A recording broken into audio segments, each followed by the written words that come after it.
Hey, look at you buying a home. That's a big step. A home is one of the most important investments you'll ever make in your lifetime. So, way to go, you.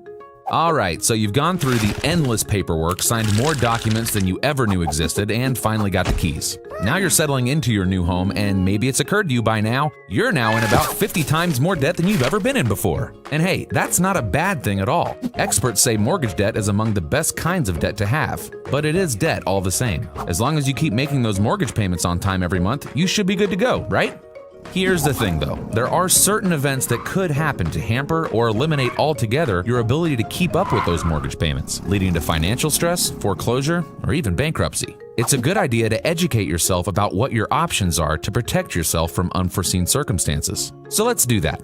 Larry and Mary here are twins. At 30 years old, each of them buys a $250,000 home on a 30-year fixed-rate mortgage. Their payments are set at $1,500 per month. Mary decides to protect her mortgage with what is known as a mortgage protection plan. Super creative name, right? She gets a 30-year plan in place to cover her 30-year mortgage at $250,000 of protection. Larry, on the other hand, decides to spend that money on a subscription to the Cookie of the Month Club. Way to go, Larry. As the years pass, both Larry and Mary marry. Not each other, they're twins. That would be super weird. They start families, get promotions, and all that good stuff. One day, Larry chokes on the double pistachio chocolate chip from his Cookie of the Month Club and sadly dies. This is actually doubly sad because the money he was spending on that cookie club could have been funding his mortgage protection plan that he never got. So Larry's wife is now stuck trying to make mortgage payments on her own, which she can't do now that the family's income has been cut in half. She slips into foreclosure and the family loses their home, all because Larry had to have his cookies.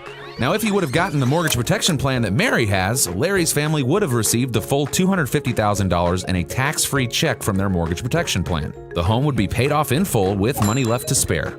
In addition, if something goes sideways with Mary's health, like a heart attack, stroke, or cancer, her mortgage protection plan can be tapped into while she's still living, giving her crucial money to help pay the mortgage, or any other bills for that matter, while she's sick and out of work. Makes a lot of sense, right? Moral of this story, don't be a greedy, cookie-eating monster like Larry. If you have a mortgage and you're making monthly payments, do the smart thing and protect that investment with a mortgage protection plan. You'll rest easy knowing that your most prized assets are protected. And hey, those cookies were just going to go straight to your hips anyway.